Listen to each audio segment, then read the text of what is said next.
Bonjour chers étudiants du S6, module audit général, toutes les sections bien entendu. Je tiens à préciser que ce cours s'adresse à toutes les sections. Après avoir passé en revue les généralités sur l'audit au niveau du chapitre préliminaire, nous allons aborder le deuxième chapitre qui s'intitule « Le cadre général de l'audit financier ». Pour ce faire, nous allons traiter successivement 6 points. Dans un premier temps, on va voir les objectifs de l'audit financier. Ensuite, on va traiter l'audit légal et l'audit contractuel. Dans un troisième point, on va procéder encore une fois, à titre de rappel, à une analyse comparative entre l'audit financier et l'audit interne. Dans un quatrième point, nous allons voir le champ de l'audit financier. Ensuite,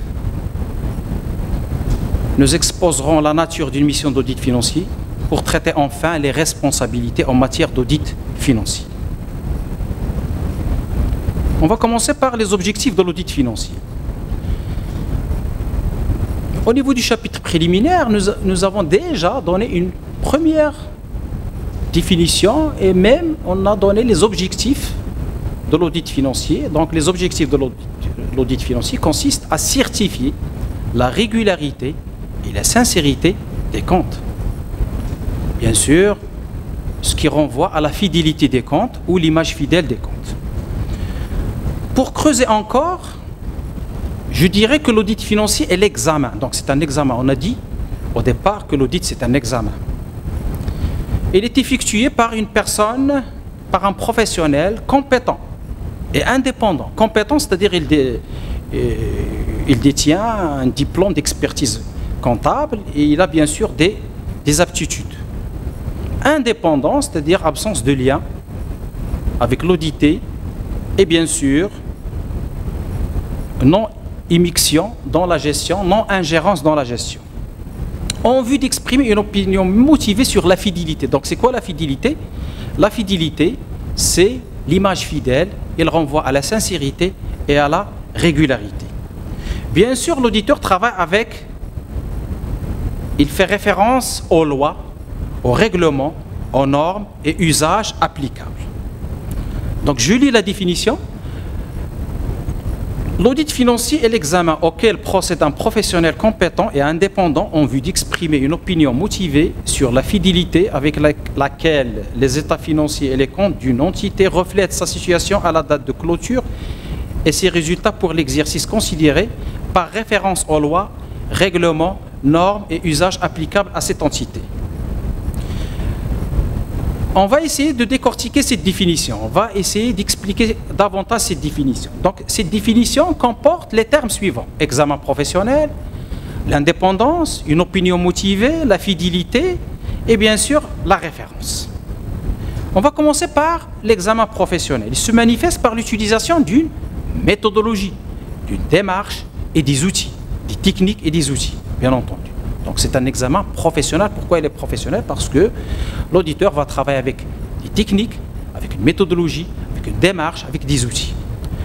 Notion d'indépendance, c'est quoi l'indépendance? L'absence de lien de subordination par rapport au donneur d'ordre. C'est-à-dire, par exemple, le donneur d'ordre, ici, c'est soit le directeur général ou une autre institution.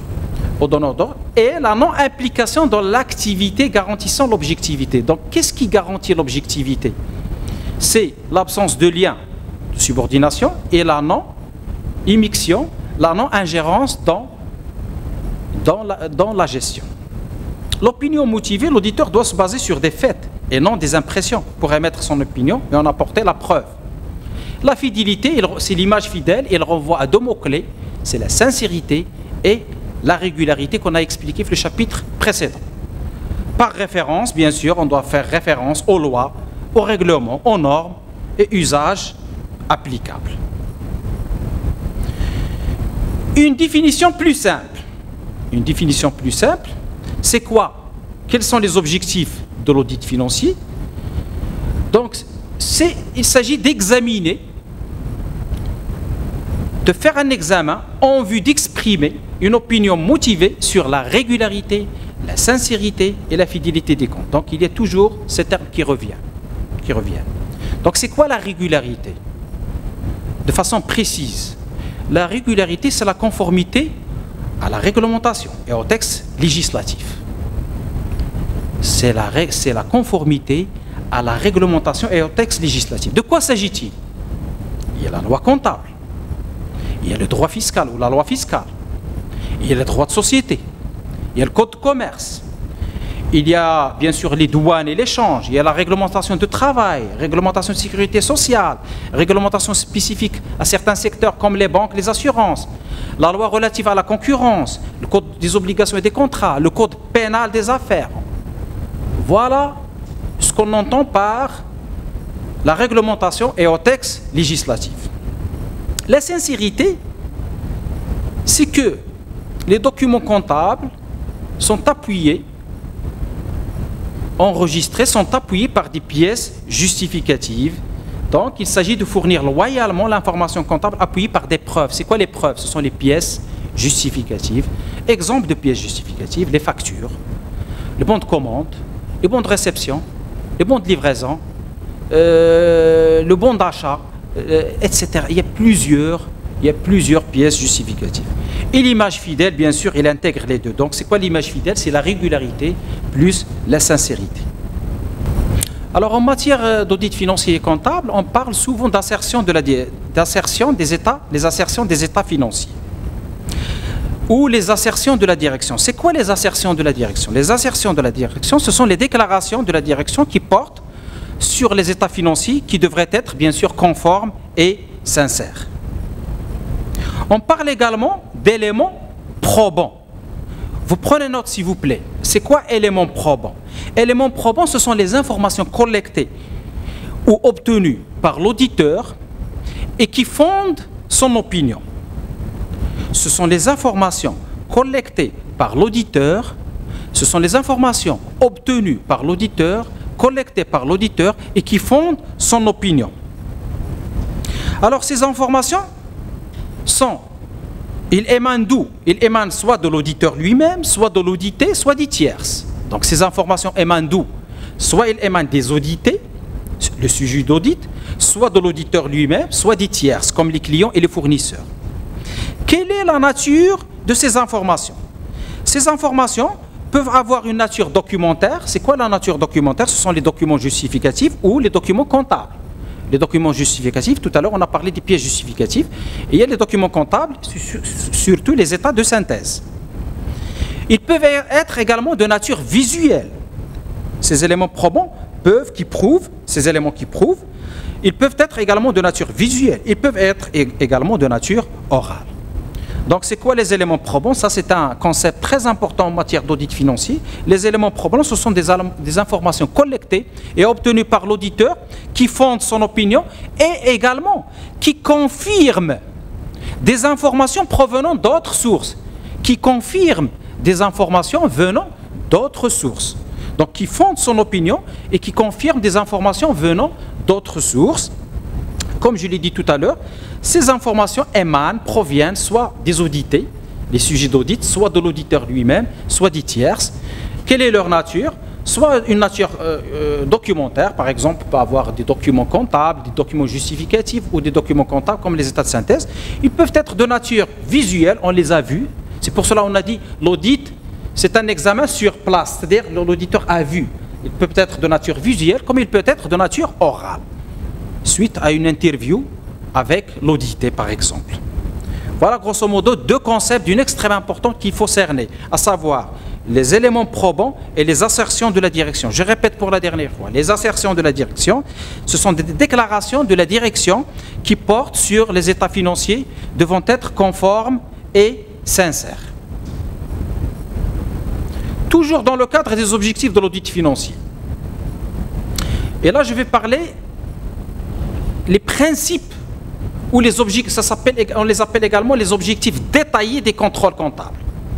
Ou les principes, on les appelle également des principes en matière d'audit financier et comptable. Alors les objectifs détaillés des contrôles comptables sont de l'ordre de 5. Ils sont de l'ordre de 5. Il y a la réalité des enregistrements, le principe de la réalité des enregistrements, le principe de l'exhaustivité, le principe de l'exactitude, le principe du classement, le principe de la séparation des périodes et bien sûr également le principe de l'autorisation. On peut ajouter le principe de l'autorisation. Alors pour exprimer son opinion, pour certifier les comptes, l'auditeur doit préalablement prouver la réalisation des principes suivants.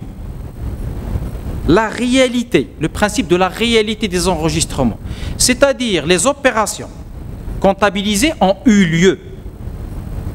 Ils ont lieu et concernent l'entreprise.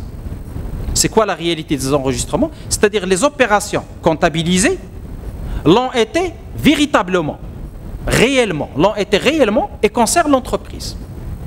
Deuxième principe, c'est le principe d'exhaustivité. Comme son nom l'indique, il s'agit bien sûr de comptabiliser tous les états, tous les événements, toutes les opérations, tous les événements qui devraient être comptabilisés l'ont été. C'est-à-dire on doit comptabiliser tout. On doit comptabiliser tout. On ne doit rien omettre. On ne doit rien oublier. Toutes les opérations qui devraient être comptabilisées l'ont été. Ça s'appelle le principe d'exhaustivité. Il y a le principe d'exactitude, c'est-à-dire les montants et les opérations comptabilisées ont été comptabilisées de façon appropriée. Il y a le principe également de la séparation des exercices ou des périodes, c'est-à-dire les opérations comptabilisées doivent se rattacher à leur exercice. Ils doivent être comptabilisés dans la bonne période. Il y a également le principe de classement, c'est-à-dire les opérations devraient être comptabilisées dans les bons comptes. Donc je récapitule. Les objectifs de l'audit financier et comptable sont la sincérité, la régularité et la fidélité des comptes. Bien sûr, l'audit financier et comptable, c'est un examen effectué par un professionnel compétent. Un professionnel compétent. Et ce professionnel compétent agit de manière indépendante. Et là, on retrouve bien sûr la définition de l'audit en général, qu'on a vu le premier chapitre. Et cette définition, on peut la transposer à l'audit financier et comptable, sans aucun problème. Bien sûr, lui aussi, il émet des recommandations en fonction des risques et des dysfonctionnements, etc.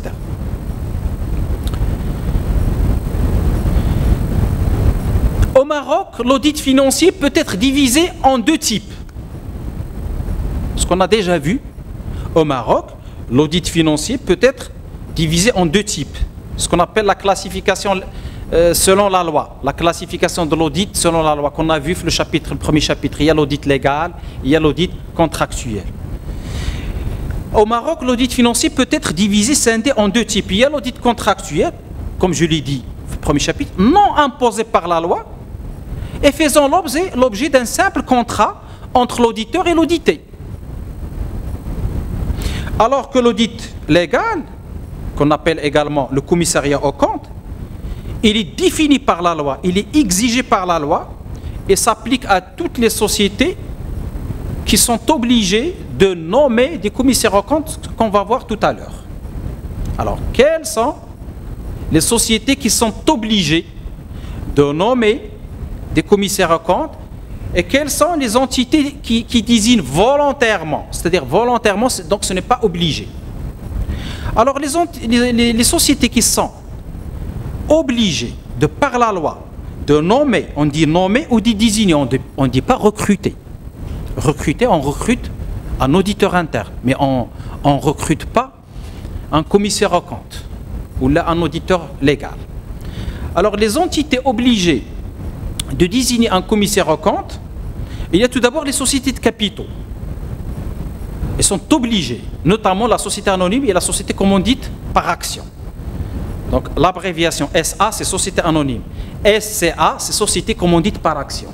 Alors ces deux types de sociétés sont obligés de désigner, de nommer au moins deux commissaires aux comptes si les sociétés sont cotées en bourse. Si ces sociétés sont cotées en bourse, on dit cotées en bourse, ou là, c'est si ces sociétés font appel à l'épargne publique. Faire appel à l'épargne publique, ça veut dire être cotées en bourse. Pour les sociétés qui ne sont pas cotées en bourse, au moins un commissaire aux comptes. Donc pour les sociétés de capitaux, au moins un commissaire aux comptes. Pour les sociétés qui ne sont pas cotées en bourse, au moins 2 commissaires aux comptes. Lorsque je dis au moins 2, c'est-à-dire le minimum c'est 2. Pour les sociétés qui ne sont pas cotées en bourse, le minimum c'est 1. Pour les sociétés qui sont cotées en bourse, le minimum c'est 2. Donc on peut avoir plus de 2, on peut avoir 3 et plus. D'ailleurs, le législateur marocain a obligé certaines sociétés de nommer au moins 2 commissaires aux comptes. Quelles sont ces grandes sociétés qu'on connaît au Maroc? Les banques, les assurances, les sociétés de crédit, les sociétés d'investissement, les sociétés de capitalisation et d'épargne. Alors les banques, les assurances, les sociétés de crédit, les sociétés d'investissement et de capitalisation, ce genre de sociétés sont obligées de nommer au moins 2. Au moins 2, parce que toutes ces sociétés sont cotées en bourse. Les banques, la majorité des banques marocaines sont cotées en bourse. La même chose pour les assurances, les sociétés d'investissement et les sociétés de capitalisation. Donc je récapitule. Pour les sociétés cotées en bourse, au moins 2 commissaires aux comptes, nommer au moins 2 commissaires aux comptes. Pour les sociétés fermées qui ne font pas appel à l'épargne publique, au moins 1 commissaire aux comptes. Là, je parle des sociétés de capitaux. Quelles sont les sociétés de capitaux? C'est la société anonyme et la société, comme on dit, par action. En ce qui concerne les sociétés de personnes et la SARL, pour la SARL et les sociétés de personnes, et les sociétés de personnes les plus connues sont la société en nom collectif, SNC, et la société commandite simple, SCS. Pour les sociétés en nom collectif, les sociétés commandites simples et la SARL, ils doivent nommer au moins un commissaire aux comptes pour 3 ans si le chiffre d'affaires à la clôture de l'exercice est supérieur à 50 millions de dirhams hors taxes. Si ces sociétés arrivent à chiffrer 50 millions de dirhams pendant un exercice, à la fin de l'exercice, ils sont obligés de par la loi de nommer au moins un commissaire aux comptes. Donc, voilà grosso modo les entités qui sont obligées de nommer, de désigner, je dis bien nommer ou désigner, c'est la même chose. On ne dit pas recruter, de nommer, de désigner un commissaire aux comptes. Bien sûr, qui nomme et qui désigne, c'est l'Assemblée générale ordinaire. La SARL, la société en nom collectif et la société commandite simple, ils sont obligés de par la loi de nommer au moins un commissaire aux comptes si leur chiffre d'affaires à la clôture de l'exercice dépasse 50 millions de dirhams hors taxes. Qu'en est-il maintenant des entités qui désignent volontairement le commissaire aux comptes? Et qui, bien sûr, cette demande, ils vont faire par le biais d'une demande en justice par certains associés. Alors, pour désigner un commissaire aux comptes, ils vont faire une demande en justice par certains associés. Alors, pour la SARL, je commence par la SARL. La SARL peut désigner volontairement un commissaire aux comptes à la demande d'associés qui représentent le 1/4 du capital et qui font une demande en justice, bien entendu. 1/4 du capital. Pour la société en nom collectif et la société commandite simple, à la demande d'un associé. À la demande d'un associé. Bien sûr, le commissaire aux comptes est assisté par un suppléant. Bien sûr, et ce suppléant doit être lui aussi désigné pour remplacer le titulaire. Donc, on a un commissaire aux comptes titulaire et on a un commissaire aux comptes suppléant. Le suppléant, il va remplacer le titulaire en cas de quoi? En cas d'empêchement, en cas de décès et en cas de démission. Donc, le suppléant, qu'est-ce qu'il fait? Il va remplacer le titulaire en cas d'empêchement, en cas de démission ou en cas de décès. Voilà, bien sûr, voilà grosso modo les entités qui sont obligées de nommer les commissaires aux comptes et les entités qui nomment les commissaires aux comptes de façon volontaire.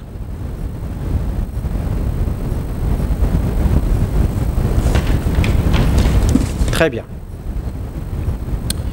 Pour récapituler, quelles sont les missions générales de l'audit financier et comptable? En fait, il y a deux missions générales du commissariat aux comptes. Il y a deux missions générales. La première mission, on l'a déjà vue. C'est la certification des comptes. C'est-à-dire, le commissaire aux comptes certifie la régularité et la sincérité des comptes. Ça, on l'a déjà vu. Ça, c'est la mission principale, si vous voulez. C'est la mission principale. C'est la mission qui prend plus de temps pour le commissaire aux comptes. À côté de cette mission principale, le commissaire aux comptes procède à des contrôles, procède à ce qu'on appelle des vérifications spécifiques, selon la loi. Attention, tout le travail de l'auditeur financier et comptable est cadré par la loi. Quelle loi? La loi sur les sociétés. S'il s'agit d'une société anonyme, donc la loi sur la société anonyme. Donc il est appelé, l'auditeur financier, il est appelé à certifier la régularité et la sincérité des comptes. Ça, c'est la mission principale. À côté de cette mission principale, l'auditeur est appelé à faire des vérifications spécifiques. C'est quoi les vérifications spécifiques? Ce sont des contrôles. Ce sont des contrôles. Ce sont des contrôles. Il existe en fait 5 contrôles. 5 contrôles. Contrôle des conventions réglementées, contrôle de l'égalité entre les actionnaires, deuxième contrôle. Troisième contrôle, contrôle des actions de garantie. Quatrième contrôle, contrôle des opérations d'acquisition d'une filiale, de prise de participation. Et enfin, contrôle du rapport de gestion. Rapidement, je vais décortiquer contrôle par contrôle. Je vais commencer par, dans le cadre toujours des vérifications spécifiques, par les conventions réglementées. C'est quoi les conventions réglementées? Les conventions réglementées, c'est une convention non interdite par la loi. Et qui vise, qu'est-ce qu'il vise? Il vise les gérants pour les SAR et les sociétés de personnes. Il vise les directeurs généraux et les administrateurs, notamment. Et parfois, certains actionnaires majoritaires. Donc les conventions réglementées, ce sont des conventions qui ne sont pas interdites par la loi et qui visent notamment les administrateurs, les gérants et bien sûr les directeurs généraux. Alors, exemple, pour comprendre, je vais vous donner des exemples clairs. Ça n'existe pas flou court, essayez de prendre des notes. Il y a des exemples clairs de conventions réglementées. Par exemple, la convention de compte courant à l'associé, c'est-à-dire le fait d'ouvrir un compte courant à un associé, c'est une convention réglementée. La convention d'abandon de créances entre la société et un administrateur ou là un directeur. On va abandonner une créance sur un directeur. L'achat par la société d'un bien appartenant à un associé. Mais l'exemple le plus parlant, c'est l'augmentation de la rémunération de manière importante d'un directeur général. C'est-à-dire on prend un directeur général d'une grande société anonyme, on va lui augmenter sa rémunération. Là, il ne s'agit pas d'une convention institutionnelle. C'est quoi la convention institutionnelle? C'est les salaires. Ce sont les salaires. Là, on est devant une convention réglementée et non une convention institutionnelle. Également, il y a ce qu'on appelle les indemnités de départ. Les indemnités de départ. Il y a ce qu'on appelle les retraits chapeaux. Les retraits chapeaux, c'est-à-dire financer intégralement, l'entreprise finance intégralement la retraite d'un directeur général, par exemple. Le fait d'augmenter de façon considérable. Voilà l'exemple le plus parlant. C'est le fait d'augmenter de façon considérable et non institutionnelle le salaire d'un directeur général. Ou la rémunération, je dirais mieux, la rémunération d'un directeur général. Alors ces conventions ne sont pas interdites par la loi, mais ces conventions le commissaire aux comptes doit les présenter dans un rapport spécial pour informer les actionnaires ou les associés. Et bien sûr, il doit bien sûr assurer la transparence de ces opérations. Le commissaire aux comptes doit veiller à ce que ces opérations soient transparentes et prévenir les éventuels abus des dirigeants. Alors certains dirigeants abusent, c'est-à-dire il ne doit pas y avoir un abus de par leur position dans la société. Ils peuvent bien sûr conclure des opérations dans leur intérêt personnel. Donc le commissaire aux comptes, dans la pratique, il est souhaitable que le commissaire aux comptes adresse aux dirigeants une lettre circulaire, c'est-à-dire adressée à tous les dirigeants, à tous les administrateurs, de demande d'informations sur les conventions afin de permettre l'établissement d'un rapport spécial. Donc l'auditeur doit établir un rapport spécial sur ces conventions réglementées. C'est quoi les conventions réglementées? Ce sont des conventions non interdites par la loi et qui ne sont pas courantes et qui visent bien sûr à donner des avantages, surtout pour les administrateurs et les gérants, notamment une augmentation considérable de salaire, une indemnité de départ, une ouverture d'un compte courant d'associés, entre autres. Donc, il doit faire le contrôle de ces conventions réglementées. C'est le premier contrôle. Deuxième contrôle, de par la loi sur les sociétés, notamment les sociétés anonymes, de par la loi, les administrateurs doivent détenir un nombre minimum d'actions. Ils doivent détenir un nombre minimum d'actions. Pourquoi faire? Pour que les administrateurs des SA soient aussi des actionnaires. Et bien sûr, l'actionnaire, il va défendre la bonne marche et la prospérité de la société. C'est ça la logique. C'est ça la logique. C'est le fait d'attribuer aux administrateurs un nombre minimum d'actions pour les responsabiliser et pour avoir une certaine garantie, que ces administrateurs, ces gérants seront responsables, ils vont travailler dans l'intérêt de l'entreprise. Voilà la logique des actions de garantie. Et bien sûr, le commissaire aux comptes veillera ou va contrôler l'existence de ces actions.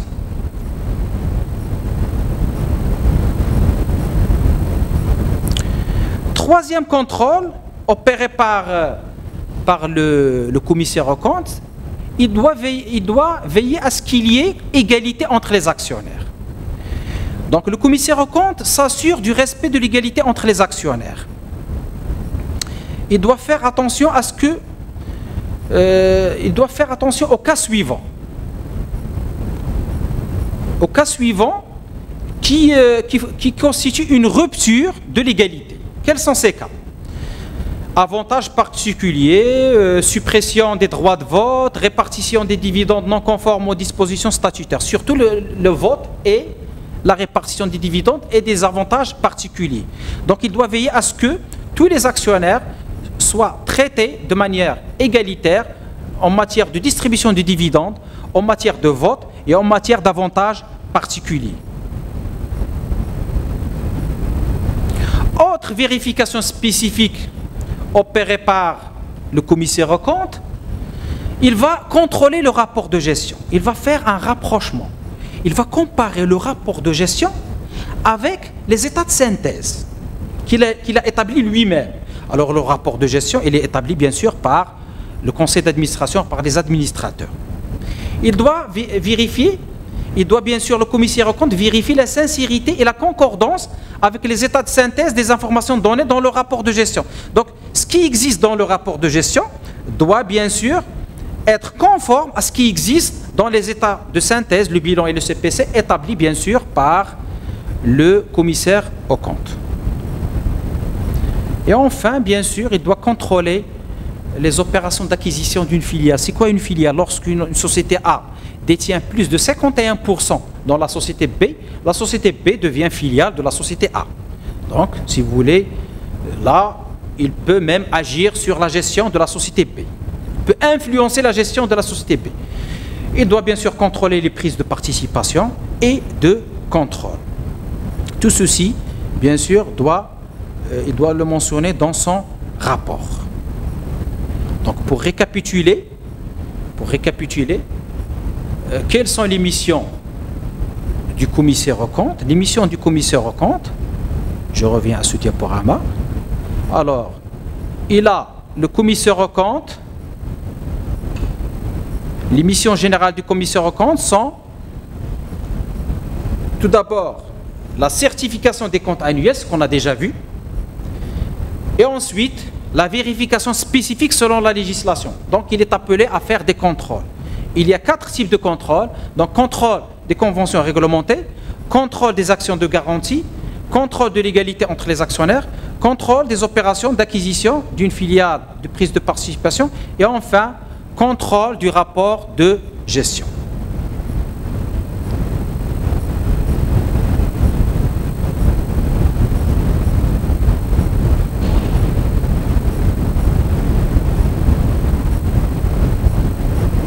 Bien sûr, le cours, vous avez le détail, vous avez bien sûr le détail. Alors, quels sont les moyens mis en œuvre pour le commissaire au compte? C'est-à-dire, le commissaire au compte, bien sûr, pour réussir sa mission d'audit légal, il doit disposer de moyens. Alors, je vais mettre l'accent sur deux éléments. Tout d'abord, il a un pouvoir d'investigation sur place. C'est-à-dire, il peut faire des investigations sur place. Sur place, on va lui donner les pièces, les contrats, les livres, les documents comptables, les registres et les PV. C'est-à-dire, l'audité a l'obligation, je dis bien à l'obligation, de fournir sur place. Ça, c'est un pouvoir d'investigation sur place. Et on a dit que c'est quoi l'audit? L'audit, c'est un examen sur place. C'est une investigation sur place. Donc, investigation, pouvoir d'investigation, c'est-à-dire c'est un pouvoir d'examen sur place. Donc, l'audité est tenu de lui fournir les contrats, les livres, les documents comptables et les registres et les PV. Il a également un droit d'information. C'est une communication obligatoire des comptes annuels, de l'inventaire, des états et cautionnements, les convocations au conseil d'administration, au directoire, au conseil de surveillance, etc. Bien sûr, il y a une information importante à signaler, c'est que l'auditeur financier, il a une obligation de moyens et non de résultats. Pourquoi il a une obligation de moyens et non du résultat, du moment que le commissaire aux comptes n'a pas la possibilité de tout contrôler? Je vous donne un exemple. Il est appelé à auditer par exemple la facturation et bien sûr pendant 4 ans, il va tomber sur 2 millions de factures. Est-ce qu'il est en mesure de voir 2 millions de factures? Donc, il va travailler avec l'échantillonnage, un échantillon représentatif. Du moment qu'il va travailler avec un échantillon représentatif, il n'a pas la possibilité de tout contrôler. C'est pour cela qu'on dit que l'auditeur, il a une obligation de moyens et non du résultat. Autre élément à signaler, lorsque les associés décident de se réunir pour statuer sur les comptes de l'exercice écoulé, parce que les actionnaires ou les associés se réunissent chaque année. Pourquoi faire? Pour 3 choses. Ils se réunissent pour affecter le résultat, pour répartir le résultat. Ils se réunissent pour approuver les comptes. Et ils se réunissent également pour faire des nominations, notamment nommer un directeur général ou nommer un nouveau commissaire aux comptes. Pour l'approbation des comptes. L'approbation des comptes est faite par les actionnaires. Après l'arrêt des comptes qui fait l'arrêté des comptes? C'est le comptable de la société et bien sûr avec le conseil d'administration. Qui certifie les comptes? C'est le commissaire aux comptes. Et qui approuve les comptes? C'est l'assemblée générale des actionnaires, notamment l'assemblée générale ordinaire. Donc lorsque les associés décident de se réunir pour statuer, pour approuver, on dit statuer, on peut dire également pour approuver les comptes spéciaux de l'exercice écoulé, le commissaire aux comptes doit recevoir 45 jours avant la tenue de l'AGO, de l'Assemblée Générale Ordinaire, les documents subventionnés. Quels sont les documents subventionnés? C'est-à-dire les états le rapport de gestion, les documents comptables, les registres, les PV, etc. Tous les documents qu'on a mentionnés tout à l'heure. Il doit recevoir tous les documents qu'on a mentionnés tout à l'heure 45 jours avant la tenue de l'Assemblée Générale Ordinaire pour, bien sûr, se prononcer sur les comptes et on ne dit pas statuer sur les comptes, on dit certifier les comptes. Qui arrête les comptes? C'est le service comptable en collaboration avec les administrateurs et le conseil d'administration. Qui certifie les comptes? C'est le commissaire aux comptes. Il certifie la régularité et la sincérité des comptes. qui statue ou approuve les comptes, c'est l'Assemblée générale ordinaire. Donc avant l'Assemblée générale ordinaire, avant la tenue de l'Assemblée générale ordinaire, et bien sûr là, il faut faire attention, l'Assemblée générale ordinaire ne se tient pas le 31-12N. Nota bene, l'Assemblée générale ordinaire ne se tient pas le 31-12N, mais se tient par exemple mars N+1, avril N+1, février N+1, 2 mois ou 3 mois plus tard. Donc, l'exercice suivant.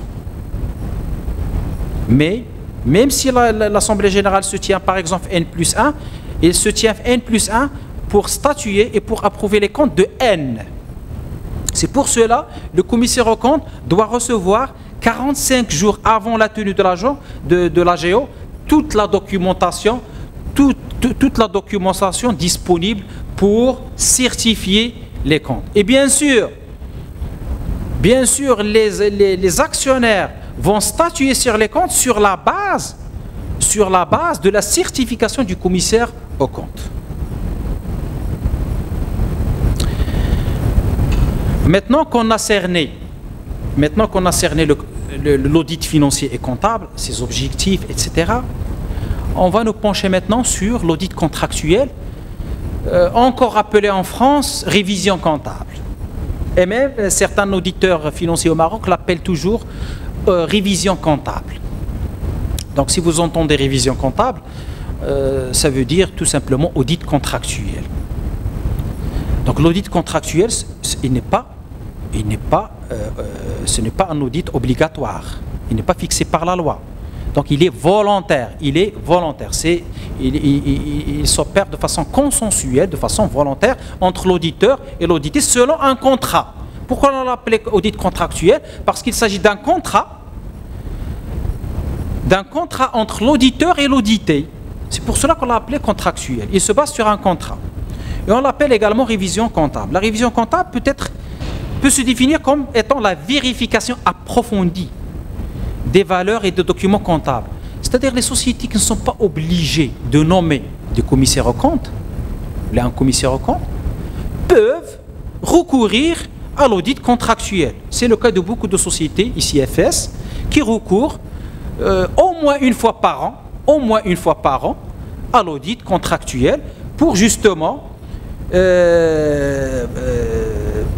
faire des vérifications approfondies des valeurs et des documents comptables et ainsi pour avoir la conformité de la comptabilité avec les règles légales et en vigueur.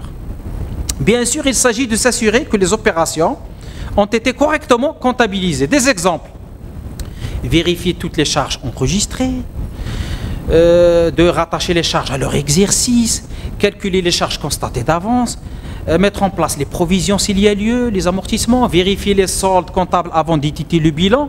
Donc ce contrôle est purement contractuel, conventionnel, consensuel. Regardez, conventionnel, consensuel, contractuel, et intervient au moins une fois par an. Pourquoi les sociétés, justement, recourent de plus en plus à l'audit contractuel? Tout simplement pour présenter une information fiable et certifiée aux tierces. Certaines banques demandent une information fiable et certifiée pour avoir un crédit, pour avoir un emprunt, surtout les emprunts plus d'un an, les emprunts auprès d'établissements de crédit. Certaines banques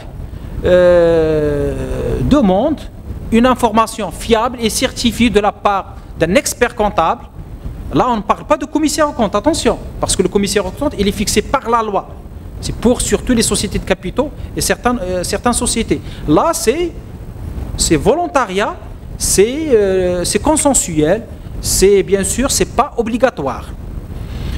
Mais certaines sociétés recourent à l'audit contractuel pour présenter une information fiable et certifiée à un tiers. Par exemple, la banque, lorsqu'on demande un emprunt, par exemple aux futurs actionnaires qui désirent prendre une participation dans la société. Donc, lorsqu'on augmente le capital, lorsqu'une société augmente le capital, parce que l'augmentation de capital, c'est une source de financement. Donc, quelles sont les sources de financement? Il y a par exemple l'emprunt bancaire, mais il y a également l'augmentation de capital. La société va émettre de nouvelles actions, et bien sûr, il va les émettre où? Au niveau de la bourse de valeur, de Casablanca par exemple. Et bien sûr, les futurs actionnaires, pour qu'ils soient encouragés d'acheter les actions de la société A, et bien sûr, la certification des comptes est un gage pour eux, constitue un gage, constitue pour eux une assurance, constitue pour eux, c'est un gage pour devenir actionnaire dans la société émettrice d'actions nouvelles. Bien sûr, les sociétés recourent à l'audit contractuel pour déceler les lacunes, pour déceler les difficultés, les lacunes, les problèmes, les dysfonctionnements et les améliorer. Et surtout pour faire face aux fraudes, aux malversations, aux détournements de fonds éventuels. Parce que beaucoup de sociétés connaissent ce qu'on appelle les détournements de fonds, les malversations, la fraude, des pratiques frauduleuses, donc la fraude. Donc ces sociétés, des difficultés, des dysfonctionnements. Donc l'audit contractuel va permettre bien sûr à ces sociétés d'améliorer et de prévenir ces difficultés et ces fraudes. De leur côté, les tierces demandent la certification des comptes de la société avant d'octroyer un crédit ou prendre une participation.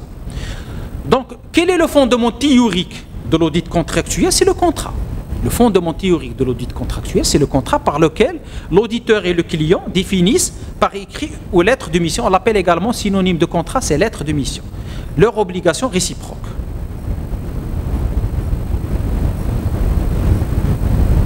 Maintenant, on va procéder à une analyse d'une extrême importance, une analyse comparative. On a fait l'analyse comparative entre l'audit interne et l'audit financier externe. On a fait l'analyse comparative entre l'audit interne et l'audit opérationnel. Maintenant, on va creuser. En matière de comparaison, on va creuser lorsqu'il s'agit de comparer l'audit légal et l'audit contractuel. Donc l'audit légal, c'est le commissariat au compte. L'audit contractuel, on l'appelle également la révision comptable, on l'appelle également l'audit conventionnel ou consensuel. Je vais lire parce que c'est formulé de façon juridique. La base juridique de l'audit légal est la loi. Donc l'audit légal se base sur la loi. C'est un caractère obligatoire. C'est un caractère obligatoire. Alors que pour l'audit contractuel, quelle est la base? Quelle est la base de l'audit contractuel? C'est le contrat ou la convention. On peut l'appeler également convention. C'est pour cela qu'on dit consensuel, c'est le volontariat. Donc c'est un caractère volontaire ou consensuel. Donc la base juridique de l'audit légal, c'est la loi. Donc ici on a un cadre obligatoire. La base juridique de l'audit contractuel, c'est le contrat ou la convention. Donc on a un caractère volontaire ou consensuel. La deuxième comparaison. La mission de l'audit légal est limitée par la loi, alors qu'il est librement défini par les parties pour l'audit contractuel. Donc la mission de l'audit contractuel, il est défini par les parties. Qu'est-ce que c'est-à-dire les parties? C'est-à-dire l'auditeur et l'audité. Ce sont eux qui définissent la mission. Alors que la mission de l'audit légal, elle n'est pas définie par les deux parties, elle est définie par la loi. Deuxième comparaison. Troisième comparaison. Pour l'audit légal, l'auditeur est désigné par la loi. Donc, conditions spécifiques d'exercice. Pour l'auditeur contractuel, l'auditeur est désigné par les parties, sous réserve de respecter le monopole des experts comptables. Bien sûr, il est désigné par les parties, mais il doit être bien sûr, il doit être affilié à l'ordre des experts comptables. Pour l'information. L'accès à l'information est illimité et généralement illimité pour l'auditeur légal. C'est-à-dire l'auditeur légal, il peut demander n'importe quelle information. On l'a signalé tout à l'heure, les moyens avec lesquels opère l'auditeur légal. Sous peine de recours à des sanctions. Il peut bien sûr, on peut recourir à des sanctions. Si on ne lui fournit pas les documents ou l'information demandée. Alors que l'accès à l'information est défini par les parties pour l'audit contractuel. Et là, il y a un risque. Il y a un risque de nuire à la qualité de la mission d'audit contractuel. Si par exemple les deux parties conviennent de donner à l'auditeur certains documents, certaines informations, alors que d'autres informations, peut-être confidentielles, ne seront pas fournies à l'auditeur contractuel, ceci bien sûr va nuire à la qualité de la mission. Les normes et la méthodologie de l'audit financier sont définies par la loi pour l'auditeur légal, alors qu'ils sont définis par le corps des experts comptables pour l'auditeur contractuel. Regardez, la loi, le corps des experts comptables. Pour le rapport final, le destinataire des rapports est fixé par la loi pour l'audit légal. La loi nous dit, voilà, le rapport final sera destiné au directeur général, à celui-ci, à celui-là. Tandis qu'il est défini contractuellement par l'audit contractuel, c'est-à-dire c'est le contrat qui définit les personnes qui recevront le rapport final d'audit. En ce qui concerne la responsabilité, en matière la responsabilité de l'audit légal, elle est civile et pénale, c'est-à-dire elle est à la fois civile et pénale. La responsabilité de l'audit légal, elle est à la fois civile et pénale, alors qu'il est seulement civil pour l'audit contractuel. Je répète, la responsabilité de l'audit légal, elle est à la fois pénale et civile, alors qu'il est seulement civil pour l'auditeur contractuel. Pour la comparaison entre l'audit interne et l'audit externe, on a déjà, je vais faire un rappel. L'auditeur interne, c'est un salarié de l'entreprise, il est rattaché directement au directeur général, donc c'est une structure fonctionnelle rattachée au directeur général, et bien sûr, son indépendance, elle est relative. Son indépendance est relative. Son objectif, c'est évaluer le contrôle interne et la maîtrise de l'entreprise, et bien sûr, son domaine, c'est le domaine, il agit, il opère, son champ d'action, c'est le domaine opérationnel. C'est le domaine opérationnel. Par contre, l'auditeur financier externe, c'est un prestataire de services juridiquement important. Bien sûr, son objectif, certifier la régularité et la sincérité des comptes. Son champ d'action, se limite à l'appréciation juste de ce qui est incidence sur les résultats et sur le domaine financier et comptable. Bien sûr, il jouit d'une indépendance. Il jouit d'une indépendance. Voilà rapidement une comparaison entre les deux. Il y a également une complémentarité, on a déjà vu ça. Le champ de l'audit financier, quatrième point. Le champ de l'audit financier, donc l'audit financier, on peut le trouver dans les entreprises privées, dans les entreprises publiques, dans les sociétés d'État. Il peut concerner, l'audit financier peut concerner une opération déterminée, il y a plusieurs opérations. On parle d'audit d'un projet, audit d'un programme, audit d'une activité, audit d'une subvention accordée par l'État. L'audit peut concerner tout type d'état financier, que ce soit les états financiers finaux, à l'inventaire, ou périodiques, ou même prévisionnels. Toujours dans le cadre de la nature d'une mission d'audit financier et comptable, bien sûr, l'auditeur travaille avec un référentiel de travail. Et l'opinion de l'auditeur renforce la crédibilité des états de synthèse en fournissant. Donc l'auditeur, qu'est-ce qu'il va nous fournir? Une assurance élevée, mais non absolue. Comme je l'ai dit tout à l'heure, il a une obligation de moyens et non de résultats. L'auditeur, il a une obligation de moyens et non du résultat, du moment qu'il ne peut pas tout contrôler. Et du coup, il va fournir une assurance élevée, mais non absolue. C'est-à-dire qu'il ne va pas fournir une assurance absolue 100%. Donc, pas d'assurance absolue en audit en raison des limites propres à un système comptable, au contrôle interne et aux techniques utilisées. Et l'auditeur, bien sûr, va exprimer son opinion sous trois formes. Il va faire une certification avec réserve, une certification sans réserve, ou il va faire il va émettre un refus, ou là il va refuser totalement la certification. Donc avec réserve, sans réserve, refus de certification. Alors revenons aux responsabilités. La responsabilité disciplinaire, civile ou pénale de l'auditeur financier peut être engagée en cas de négligence ou de manquement à ses devoirs ou à l'éthique. Je répète, la responsabilité disciplinaire, civile ou pénale peut être engagée en cas de négligence ou de manquement à ses devoirs ou à l'éthique. Voilà les cas sanctionnés, des exemples de cas sanctionnés. Je lis donner ou confirmer sciemment, c'est-à-dire sciemment, délibérément, savamment, en connaissance de cause, c'est-à-dire délibérément, volontairement.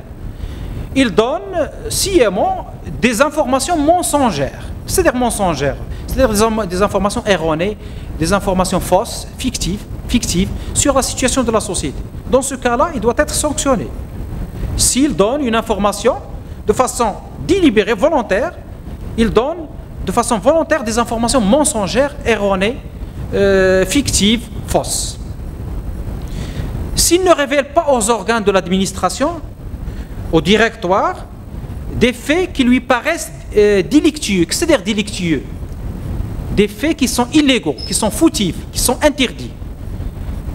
Il a constaté des faits qui sont interdits, qui sont fautifs, qui sont illégaux, il ne les a pas révélés aux organes d'administration et à la direction. Et enfin, s'il ne respecte pas les normes, parmi les normes, par exemple, le secret professionnel.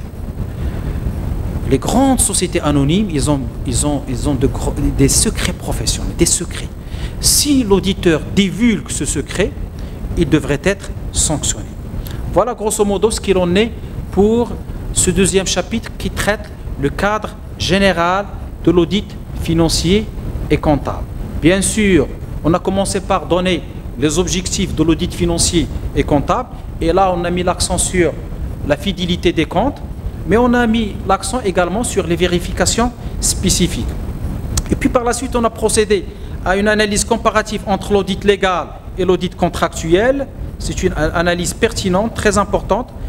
Également un rappel de l'audit financier en le comparant à l'audit interne. On a traité le champ de l'audit financier, sa nature, sans oublier les responsabilités. Et je vous remercie.